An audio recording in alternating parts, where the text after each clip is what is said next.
ఈ క్వశ్చన్లో ఒక కారు 10 మీటర్ పర్ సెకండ్ వేగంతో ప్రయాణిస్తుంది. అదే కారు 20 సెకండ్ల తర్వాత దాని యొక్క వేగం 15 మీటర్ పర్ సెకండ్ అయింది. సో అయితే ఆ కారు యొక్క త్వరణం ఎంత?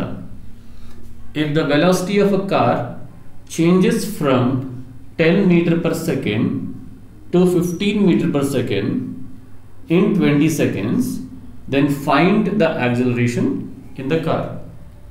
అంటే ఫస్ట్ ఆ car initial velocity 10 metre per second.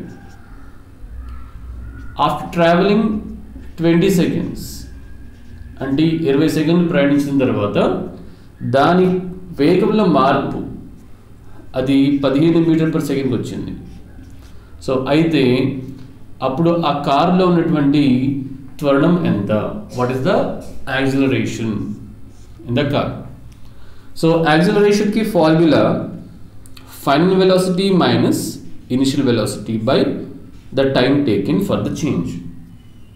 అంటే తుది వేగం 15 మీటర్ పర్ సెకండ్ మైనస్ తొలి వేగం 10 మీటర్ పర్ సెకండ్ బై ఆ మార్పుకి తీసుకున్నటువంటి సమయం కాలం 20 seconds.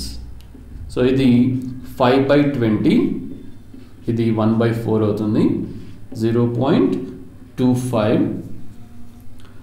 త్వరణానికి units metre per second square.